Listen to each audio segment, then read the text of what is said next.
ഒരു ക്രിസ്ത്യാനിയുടെ ജീവിതത്തെ ചുരുക്കി എഴുതാൻ പറ്റിയ ഏറ്റവും നല്ല വാക്ക് love, sacrifice and fidelity till death. രക്തസാക്ഷിയും വലിയ ദൈവശാസ്ത്രജ്ഞനുമാണ് അന്ത്യോക്യയിലെ വിശുദ്ധ ഇഗ്നേഷ്യസ്.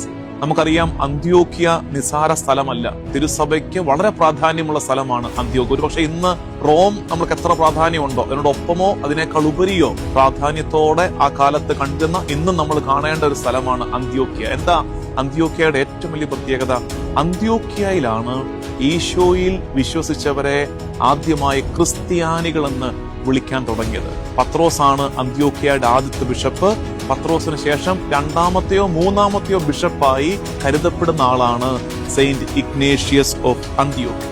അന്ത്യോക്യയിൽ നിന്ന് അദ്ദേഹത്തെ ചങ്ങലകളാൽ ബന്ധിച്ച് റോം വരെ കൊണ്ടുപോയി റോമിൽ ആംഫി തിയേറ്ററിൽ ഈ വന്യജീവികൾക്ക് ഇട്ടുകൊടുത്ത് ആ വന്യജീവികളാൽ കടിച്ചു കീറപ്പെട്ടാണ് സെയിന്റ് ഇഗ്നേഷ്യസ് ഓഫ് അന്ത്യോക്ക് രക്തസാക്ഷിത്വം വരിച്ചത്. അദ്ദേഹത്തിന്റെ ജീവിതത്തെ നമ്മളിങ്ങനെ കാച്ചി കുറുക്കി പറഞ്ഞാൽ അത് ഇത്രയേ ഉള്ളൂ: സ്നേഹം, സമർപ്പണം, മരണം വരെ മിശിഹായോടുള്ള വിശ്വസ്തത.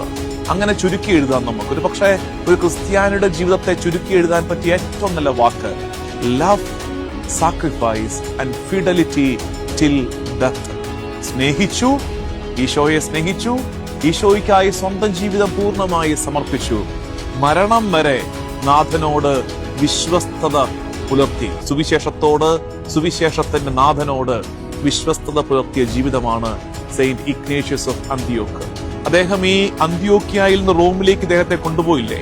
ആ കൊണ്ടുപോകുന്ന വഴിക്ക് അദ്ദേഹം സഭകൾക്ക്, മെത്രാനാന്ന് ഓർക്കണം, അപ്പൊ ഓരോ സ്ഥലത്തെ കൂട്ടായ്മകൾക്ക്, ക്രിസ്തീയ കൂട്ടായ്മകൾക്ക് കത്തുകൾ എഴുതിക്കൊണ്ടിരിക്കുകയായിരുന്നു.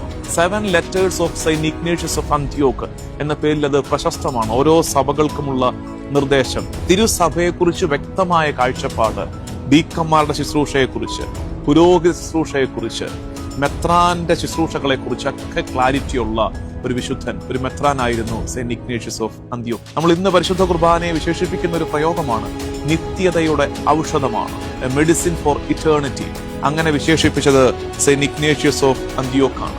വിശ്വാസ ജീവിതത്തിൽ വെല്ലുവിളികൾ നേരിടുമ്പോൾ നമ്മുടെ കുടുംബത്തിൽ തന്നെ ആരെങ്കിലുമൊക്കെ വിശ്വാസം കൈവിട്ടു പോകുന്നു, ബോധപൂർവമല്ല, ജീവിതത്തിന്റെ സാഹചര്യങ്ങൾ കർത്താവിൽ നിന്ന്, പ്രാർത്ഥനയിൽ നിന്ന്, ദേവാലയത്തിൽ നിന്ന്, തിരുവചനത്തിൽ നിന്ന് നമ്മളെ അറിഞ്ഞോ അറിയാതെയോ അകറ്റിക്കളയുന്ന ഒരു കാലത്ത് വിശ്വാസത്തെ തള്ളി പറയാതിരിക്കാൻ വിശ്വാസത്തിനു വേണ്ടി രക്തസാക്ഷിത്വം വരിച്ച സെയിന്റ് ഇഗ്നേഷ്യസ് ഓഫ് അന്ത്യോക്കിന്റെ ശക്തിയേറിയ മാധ്യസ്ഥ്യം തുണയാകട്ടെ എന്ന് ഈ ദിവസം പ്രാർത്ഥിക്കണം.